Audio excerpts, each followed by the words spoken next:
Hey you guys, it's Peter, and welcome to my channel, Peterisms, where I tell stories of my life and just little things that I've learned as I've grown into the person that I am today. And it is another meditation day. I'm really enjoying reading the meditations on here and sharing stories of my life in response to that, or my reaction to reading a meditation, because that's kind of just what I do every morning when I get up.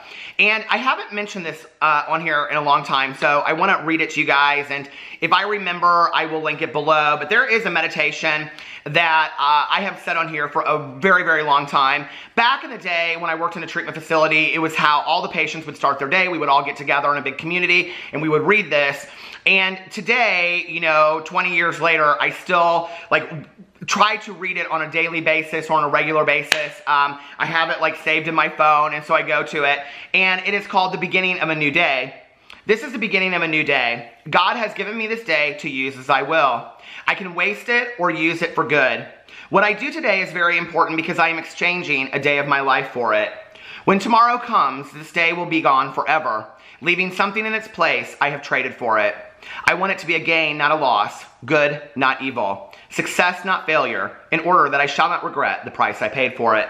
And I try to remember that every day, that you just have today, Peter, and there's a recovery saying, and it's just for today. And, I try to stay in that and remember that the only thing that I'm given is a daily reprieve from my addiction, and that this is the day that I have. I can live it as fully as I want. And so that's why I try to, in the mornings, kind of, get very spiritually centered and think to myself, okay, what do you want this day to be like? If I wake up and I'm feeling a little negative, I try to get out of that space and get positive, because I want my reaction to the day, to my friends, to the people that I come in contact with, to be positive. I want to enjoy this day. We are only here for a certain number of days on this earth, and none of us knows how many days it's going to be. And so I try to remember on a regular basis, that make the most of this day, because you're trading a day of your life for it. I mean, we really are, And there are days that I just sit around and I don't really do a whole lot. But by and large, that's why I try to stay super active. So many people say to me, Peter, you have 4 channels, and you write, and you read, and you listen to audiobooks, and you hang out with your friends, and you do stuff with your husband, and you travel. How do you get so much done? And really, it's kind of just my attitude towards life. There were many, many years that for me, and this is just me, this is just my experience, that going to work and coming home was enough for me, And I didn't really do a whole lot else other than that. And I just was not in a great positive space, because I just would get up, go to work, come home, eat dinner, iron my clothes for the next day, get ready, get up, shower, make coffee, go to work. It was just the same routine every single day. And so today, I try to do something different on a daily basis. I, try to try new things and all this kind of stuff. It was interesting because the other day I had bought these pumpkin spice. My husband's not real big into trying new things, especially when it comes to food. And I bought these pumpkin spice snickerdoodles. Well, he loves snickerdoodles, but he hates anything pumpkin spice. And I said, and they really are more snickerdoodle than pumpkin spice. And I said, you want to try one of these cookies? He goes, no, I don't like pumpkin spice anything. And I said, well, you can't really taste it that much in there. You should try it. And he goes, no, I'm good. And, my attitude, and it took me a long time to get there. I was probably in my mid-30s before I started thinking to myself, you know what? I don't want to miss out on things that I might end up loving by just being resistant to it. So every day that I wake up, I try to remember to myself, this is the beginning of a new day. And I'm trading this day, of my life for it. And I want to look back at the end of the day, and I do inventory at the end of my day. I do a 10-step inventory where I look back over my day and I think to myself, okay, was I kind? Did I take responsibility for my actions? Was I compassionate? What did I do today in my life? Were there people that I harmed that deserve an amends? What have I done today in my life? And so I do a daily inventory at the end of my day every day. And for a long time, I used to do it over here on my stairs right here. And I would get down. It was the last thing I did before I went to bed. I would get on my knees and I would do my prayers and I would do my inventory. And it was kind of a way for me to cleanse before I went to bed. And then in the morning when I get up, I do some kind of spiritual cleansing. And that doesn't have to be anything God-centered or God-focused. It can be whatever you believe, And I'm really, really big into that. I want to make that clear. Had I come into recovery and people forced, some kind of specific religion down my throat, I would not be here today, Because I was looking for anything to make an excuse out of why I didn't want to stay. My ability to come up with a higher power of my choice was really powerful in my life, and to take a little bit of this and take a little bit of that, and like we say, take what you like and leave the rest. So today I try to start and end my day on a spiritual note, and then in between all of that, it kind of helps me, not always, but it helps me live my life in a spiritual way, you know? And so I wanted to read today's meditation. It's from the book, A Time to Be Free, Daily Meditations for Enhancing Self-Esteem. I love this book. I've read this book a lot on here. I wouldn't say it's my favorite, but it's one of my favorites. And it is for September 11th. And I also don't want to get through this meditation, you know, without paying honor to those men and women that lost their lives on September 11th. And everything that happened as a result of that, all the people that, you know, lost family members and friends, as well as, you know, all of the people that took time to, and their lives dedicated to what happened on September 11th. So I think that we have to always remember and never forget things that have happened. And I did, last night in my vlog, I talked a lot about remembering where we were at certain moments in our lives when things happened. And I will never forget where I was the moment of September 11th, you know, when the planes crashed into the towers. And I think it's important for us to remember.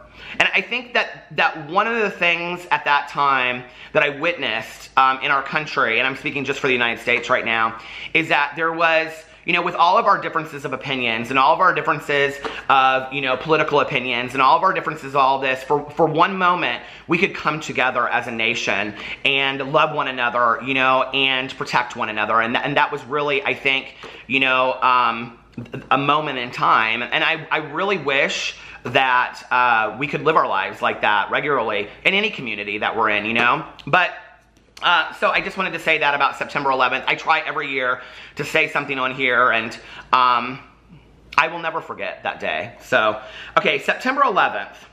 When I was 14 years old, my mother recounted a vivid dream. I had died, she told me. She and a group of her friends sat around my open coffin in the living room of our home, calmly discussing whether or not I had contributed anything to the world. They concluded that I had not, and therefore, in my mother's words to me, there was no big loss in your being dead. It took me a long time to make the connection between such horrendous messages from my parents and the unworthiness I had always felt. My almost complete lack of self-esteem caused me to go through years of self-destructive hell. The dysfunctional realities in my life eventually brought me to a point of surrender and a belief that I could be restored by a power greater than myself. I saw that my life could be turned around. I came to understand that God would guide me and give me strength. But I alone had to be responsible for taking the actions that would override constraining childhood messages and record freeing new ones. Thought for today. While it is vital to make connections between the past and present, today I am responsible for the way I feel about myself. And this is such an interesting meditation for me today, for several different reasons, you know. Last night on my vlog, like I said, I went through there and I talked about all these events that had happened in my history of growing up and where I was at those moments. And then I also, today, I've already vlogged like 20 minutes, because I'm like trying to vlog more throughout the day and I always forget. So I vlogged for like 20 minutes after I got my coffee for the day. And so anyway, and I was on there and I was talking, you know, about being bullied when I was growing up and all of the connections to that. And if you've noticed the consistency in my videos lately, it's not purposeful. Like, I haven't sat down and said, okay, I'm going to talk about these things. It's just like, if you're in a 12-step program, you'll know what I mean. It's like when you go to 5 meetings in a row and every meeting the same topic comes up and you're like, okay, I'm supposed to hear this. Like, there's a reason why surrender keeps on coming up in every meeting. You know what I mean? And so it's kind of like that with the meditation books. Every time I sit down here to talk about meditations in the last couple weeks, it seems like there's been a lot of consistency about, you know, past messages that we received and how it affects our self-esteem today, and are we lovable as a result of that. And today I was talking a lot about being bullied, and that, you know, I talked on there about finally when I sat across from my bully and was able to have a conversation with him when I was in my 30s, you know, and I got to really see the pain that he was going through at that time, and how just picking on me, who just happened to be the easiest target, was a way for him to get out of his own pain.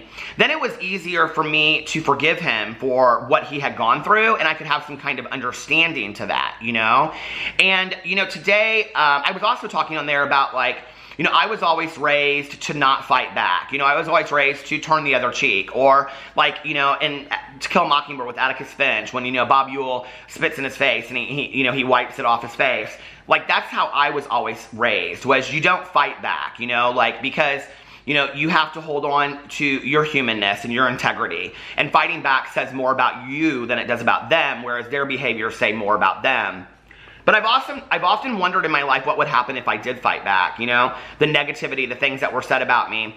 And the reality is, I think that I've had to, like, go through, to some degree, what I went through in my life to be the person that I am today. And I really believe that me not fighting back allowed me to be who I am today, if that makes sense.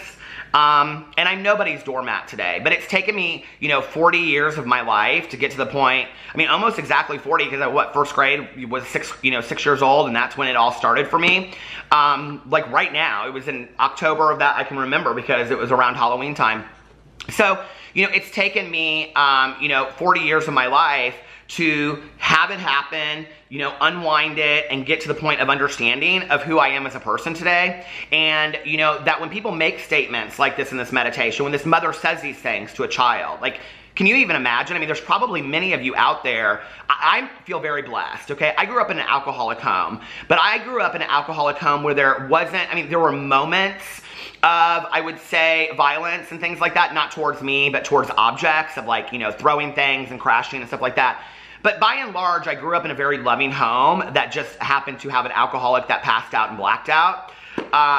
You know, other than that, my parents were very affectionate to me. They were very loving to me. I never heard anything like this. None of my parents, neither one of them ever said anything that would cause any kind of harm to me. But I've had so many friends of mine, you know, close friends of mine, that went through absolute hell growing up, where their parents or siblings would say things to them, or grandparents, you know, of their just absolute unworthiness. Well, when you hear that from people that you love, or you look up to, or you idolize, you know, it's like, then it's hard to really believe in yourself anymore. And you have to, you know, unwind the message, so to speak. And like I said yesterday, start to play a different tape. And you have to start believing something different. The things that people have said to us through the years really, you know, have an implant in us. They really take root, and they start to grow. And for me, you know, it started in first grade, and then it went on and went on and went on until I was just really used to it at some point. You know, like, well, this is who I am. I'm this piece of shit that they talk about. And I know today that I'm not that piece of shit. I know that 100% that I'm not that piece of shit. My camera just absolutely just stopped for no reason. I don't know why. So anyway, but I was going back and I was just reading some of these things in here. You know, I just think that we have to, at some point, we have to, those things that happened to us when we were younger, that we base our actions off of today, we have to, you know, just put an ending to. And I think the other thing is this, you know, it's interesting because, you know, people that watch my vlog know this, but I'm currently working on this book of memoirs, and it's all stories of my childhood. And what I did was I started changing it, and I started looking at these things that had happened to me in my childhood, good and bad. They aren't all horrible memories. A lot of them are hilarious, you know, but in how the lesson from the memory still affects me as a person today. Like, still how, like, the seed that was planted when I was, you know, 6 or 10 or 12 or whatever still plays out in my life today. And it's very, very interesting, you know, to see that these small little things that have happened to us as we have grown up into the people that we are today still play out in our lives. And if those are positive things, well, that's great. But if those are negative things, then at some point we have to say, I no longer want to allow this to have any kind of impact in my life today. So I hope you enjoyed that meditation. I hope you guys are having a great week so far. I love you, and I will see you tomorrow. Bye.